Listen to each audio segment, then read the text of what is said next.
Professor Natalie Napolitano, Visits of Waveforms.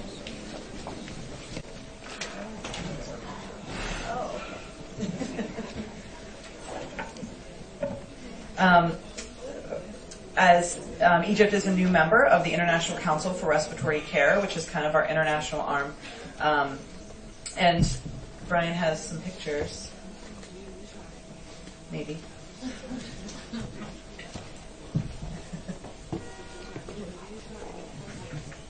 Which at the first opening day of the Congress every year, is it working? There we go. I don't know. There is, we bring all of our international fellows up on stage to receive the award as fellowship.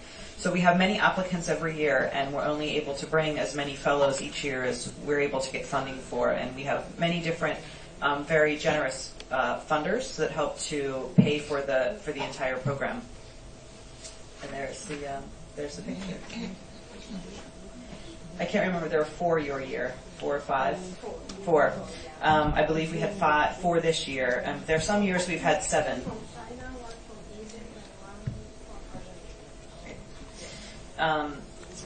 So some of the, I'm going to switch back because I have all the information.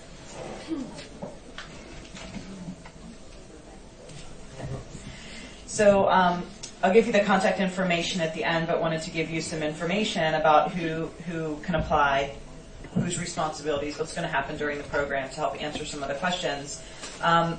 Our main goal and focus of our International Fellowship Program is to promote the exchange, development, and coordination of the art and science of respiratory care. And to us, respiratory care is everything that we're talking about. It's ventilation, it's specific disease processes, it's aerosol therapy, it's airway clearance therapy, hyperinflation therapy, all the things that we can do to provide treatment for our pulmonary disease patients of all ages, not just the babies, but all the way up to our elderly as well. And anyone can apply that is a healthcare professional that has an interest to work in this field. And we know in a lot of countries they do not have respiratory therapists. So physicians that specialize in intensive care, pulmonary medicine, physiotherapists, nurses that work predominantly on these wards, and anyone who wants to learn more about the application of respiratory care from respiratory therapists within the United States. What we're looking for is a long-term commitment for the advancement of respiratory care in the individuals that come. So you'll come and learn and then go back and teach and provide a group of individuals who will concentrate, learn together, and maybe at some point in time, if appropriate within your country and your institutions, develop that specialty of respiratory therapy that we have in the United States and help to grow that. And in several countries there are now that have been coming as international fellows for quite some time, in China, in Canada, in Mexico, Saudi Arabia. They have the profession of respiratory therapy and licensure and credentialing as we do in the United States.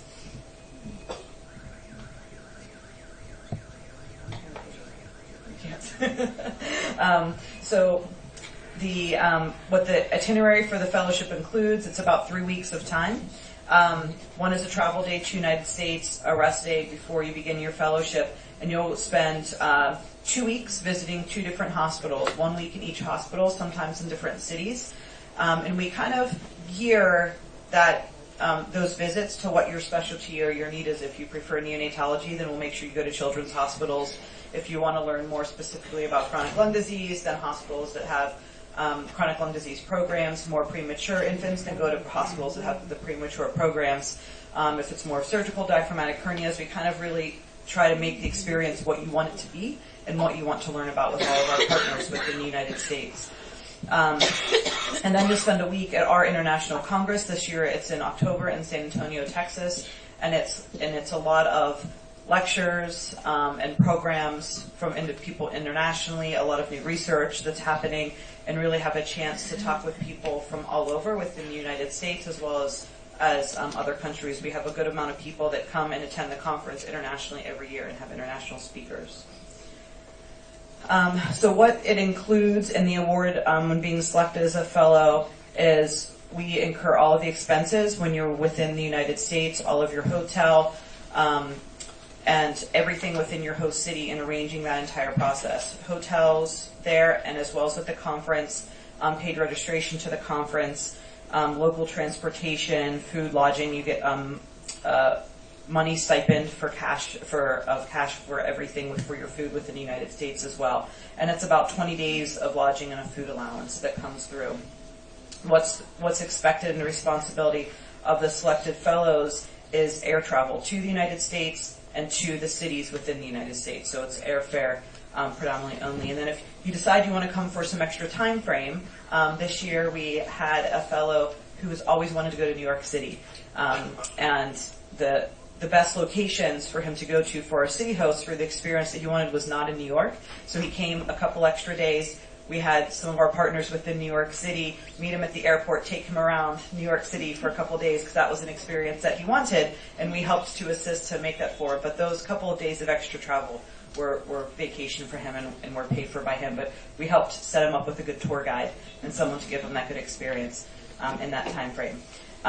For a lot of the hospitals require immunizations, things of that before coming. That would be all be a cost incurred by the fellow, as well as if something were to happen to you within the United States, we're obviously going to help to make sure you get the best care possible, but we don't have health insurance coverage for you while you're there. And this is the contact information for the foundation, as well as it's not coming up. I need to do what?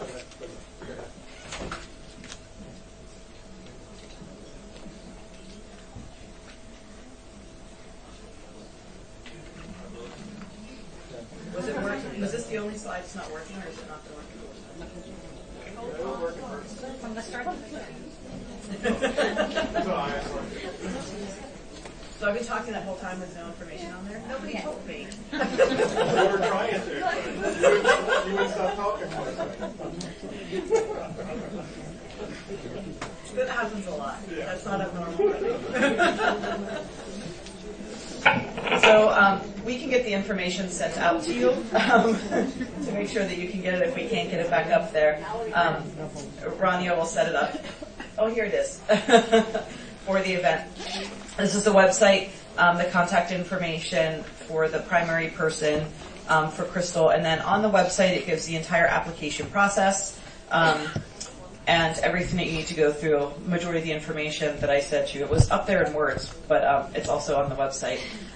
For one of the things that you also receive for those selected to be a fellow is 1-year membership to the AARC. There's a lot of listservs through emails so you can go through to get contacts with everyone, and then our journal publication, Respiratory Care, is also available in electronic format. Anyone, however, can become a member of the AARC. We do have a physician-level membership, which is an associate member, and anyone can go on to the AARC website and become a member, paying the membership fees, and you still have access to the electronic journal with that membership. We have another publication called the AARC Times, where we provide articles of how programs are working within our country, and we also have several of our past international fellows and members of the International Council that also write editorials within that magazine about what's going on in their countries and giving us some different information, because there's a lot of things that happen internationally that we don't have in the United States, and we like to get that additional information as well. As Brian had said, with high frequency, there's a lot of challenges that we have within our markets that you all have all these other machines available that we don't.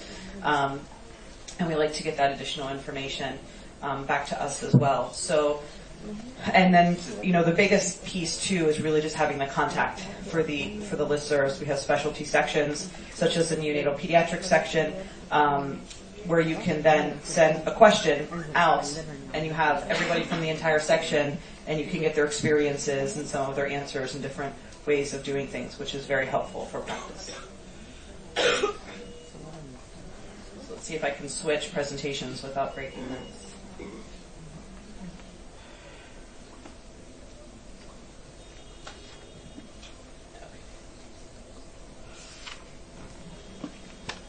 Any questions about the fellowship program before I move forward?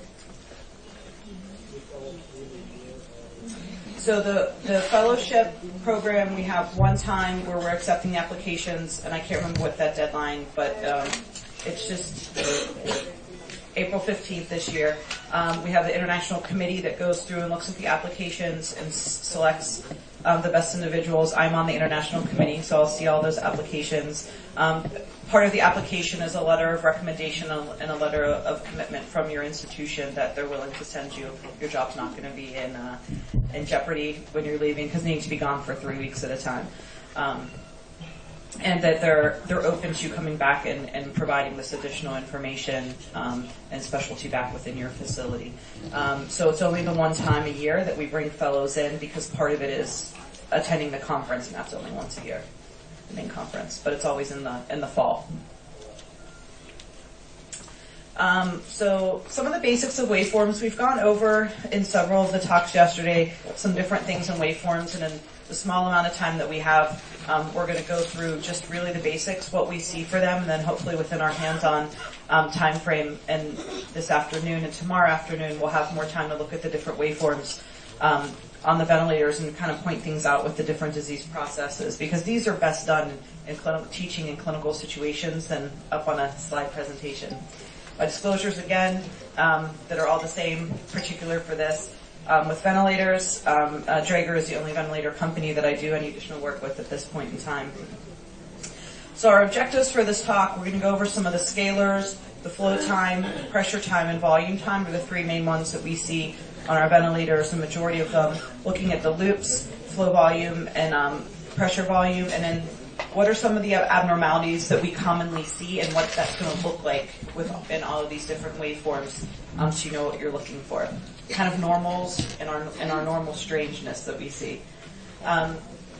First, looking at our scalars, we're going to start with the flow time curves, and this is kind of what your mechanical breath looks like. You have inspiration, you have expiration, and that's kind of the normal piece of it. Within your flow pattern, I didn't remember I put all this in here. You have inspiration, expiration, and your time. Your total cycle time is from the beginning of inspiration to the end of expiration. And that's something that we kind of look at when determining if our settings are appropriate. If something is not starting at baseline or not coming back to baseline at the end, is generally when we start to see a problem. And this is where you're beginning, your expiratory valve closes and beginning of inspiration starts. Your peak inspiratory pressure in the mechanical breath is kind of that highest point on that first side, and then beginning of expiration. And this is your normal mechanical breath, square waveform, very simple, probably not easiest to breathe spontaneously with waveform, but it's easy to teach with. And then your inspiratory time is the total amount of time from beginning to end of inspiration. And then for your expiratory flow pattern, once you have your beginning of expiration, your expiratory time is from the beginning of expiration until the beginning of inspiration, is that entire time frame. And then we really want to look at your peak expiratory flows and your flow rates, because that lets us know if something is happening abnormally for your patient. So normal, you'll see our normal in our normal patient and an abnormal patient on top of that. And really we're seeing that our exhalation is not coming back to baseline here. And that is air trapping. When we have auto PEEP occurring, when we're not able to exhale and come all the way back to baseline.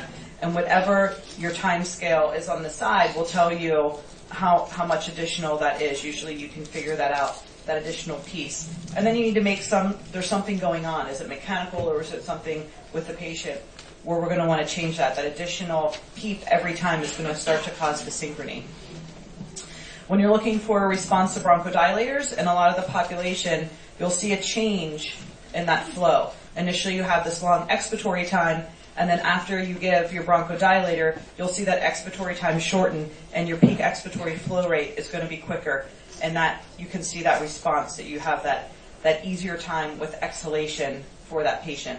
This is something that we'll see common in the adult population, when we don't really know how bronchodilators still work within our infant population. So this we don't know is the best appropriate measure. We'll see sometimes your respiratory assessment gets a little bit better after a bronchodilator, but we don't really necessarily always see these classic changes, so it makes us start to look at some other options, which we'll talk about when we get there.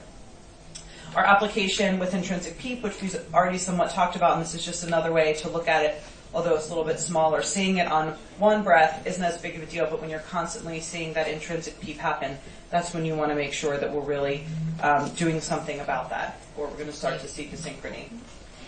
Next, we're going to look at the pressure time scalars. And for your mechanical volume breath, to really orient you to what that's going to look like, we have our inspiration. Our peak inspiration at the top is a little bit different than that square, and then going down to expiration. And there is a less clear of a definition between inspiration and expiration when that starts. As soon as you hit the peak at the top, you get expiration. Unfortunately, a lot of times, the waveform isn't this pretty, so it's not as easy to make that distinction, especially if there's airway leaks and a lot of other things going on. That elevation from baseline, where it doesn't start, is what your applied PEEP measure is. So if you have it set at 5, it's going to be elevated to 5. If you have set at 10, it's going to be elevated to 10. So that's kind of a normal marker. When you're looking at what's an assisted breath versus a controlled breath, you'll see that dip in pressure, or that little negative mark on the bottom, that's an assisted breath. That's the patient has initiated that breath, versus a controlled breath doesn't have that piece because it's time cycled and time initiated.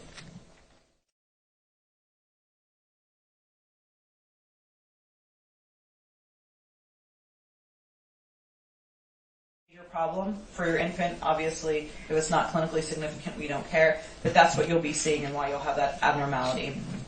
If you have active exhalation, because the patient is forcing and using a lot of their expiratory muscles, it's going to go beyond that line in the baseline, and it's going to come down, and then you know that there's a lot of expiratory work going on where you may be able to treat that potentially.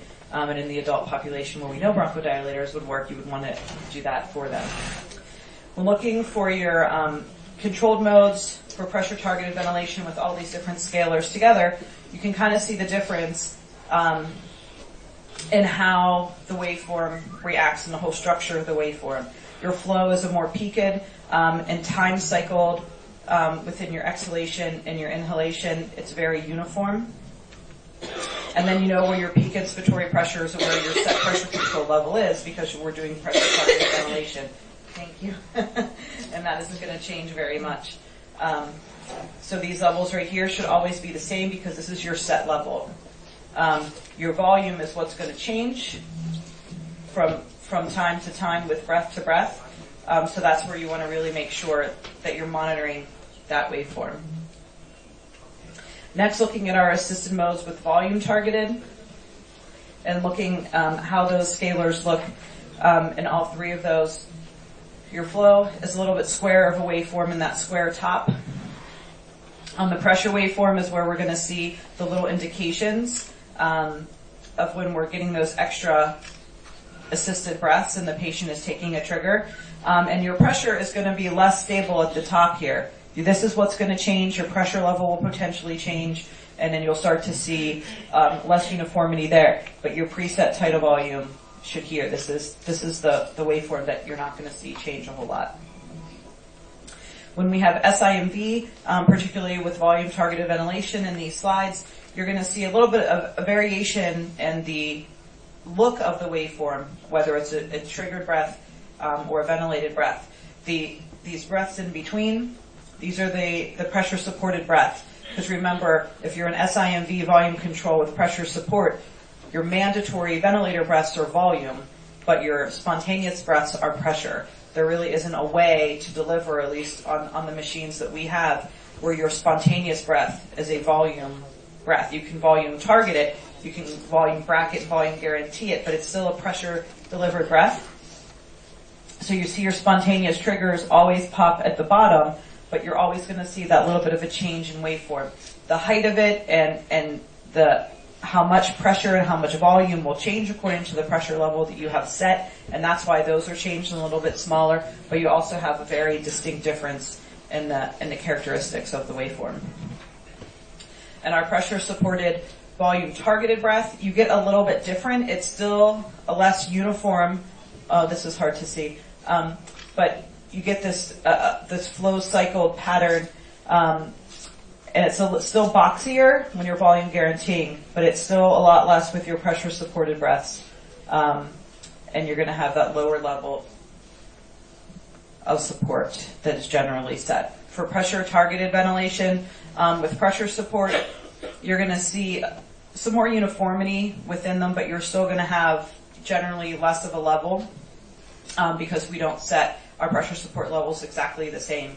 There are some institutions that when weaning or starting the weaning process will set their pressure support level the exact same as the pressure control level, and that is getting the child used to breathing on their own, used to controlling the dynamics of their breath, and then they'll slowly back off on the rate so that they're breathing more and seeing that they're able to breathe spontaneously at a consistent time frame to see if there's periodic breathing while still getting the same amount of support, and then kind of back down on the pressure support level to make them work a little bit more.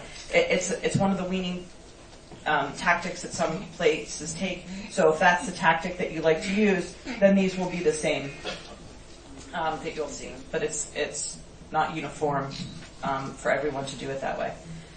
For pressure support ventilation, you're going to see at least the same amount of the same variation within each breath. They're going to look more similar together for the cycles, but because depending, especially for infants with periodic breathing, they're going to kind of be all over the place. Pressure support breaths are never this uniform as it is when we're trying to teach about it. So they could change with each level, and if you think about, or really don't think about it, watch the person next to you breathe when they don't know you're watching them, you can see that it's not normal for us to breathe in this cookie cutter pattern. For inspiration for every single breath is 0.3 seconds, and we take a breath every so many seconds. It's not normal. It is normal to vary your tidal volumes, take a side breath. So that's what you'll start to see more with your pressure support ventilation. And having them all be different is actually more normal. We're just not used to seeing it on a ventilator because we're used to controlling it all. And that's something that we see a lot within NAVA that has been a little bit of a scary thing for people. The respiratory rates are a little bit higher. There's more variability in all of the breath because that's how we normally breathe. When looking at our loops, we'll start with our pressure volume loop. And this we've shown several times when we're talking about setting our PEEP levels, but inspiration is on the bottom, expiration is on the top, the way the waveform goes. And then your peak inspiratory pressure, as it shows, where you're hitting because your pressure is on the volume is on the side for your tidal volume. And this is where we're looking for our inflection points to really help set our PEEP level. When looking at PEEP, once you set PEEP, you'll get a side movement over here a little bit. It won't be starting at 0, it'll be starting over a little bit. And that's kind of normal for a set PEEP level. If you have inadequate sensitivity set on the ventilator and your patient's having to work a little bit extra hard, you'll see that reflect. You'll see this little piece that comes out. And that's that extra work of breathing when they're trying to use extra effort, which can happen with intrinsic PEEP as well. When you have air leak, you're not going to see this come back to a nice point at the end. And this is a leak around the cuff, or sometimes you can see that leak if you have a chest tube in place as well. For our lung compliance changes, this is what you're going to see in the changes. If you have an increase in compliance, it's going to shift up. If you have a decrease in compliance, it's going to shift down. So those are some of the changes. If you see on a lot of our ventilators, you can take screenshots and save kind of a reference loop before you start making changes. Then you'll start to see the additional changes on top. So you'll notice the difference. When the waveform just keeps going on the screen, it's really hard to see those changes. But that's why it's really important when you know, especially prior to surfactant administration, you can take your reference loop, then you can follow the trend and know that compliance is changing over time so that you know how you can make the changes to the ventilator and not really have to wait for the blood gases to come back. This can tell you that compliance is changing much more as long as you don't have a huge leak and you're confident that the waveforms that you're getting are good. Over distension, we'll start to see you get that peak at the end. And when we see that a lot, especially if you, again, put a reference loop on your screen before you're making changes to PEEP or other ventilator changes, you'll see when you're kind of hitting over-distension or taking over-distension away. But this peak we really don't want to be seeing. That's causing damage of over-distension, of way too much pressure.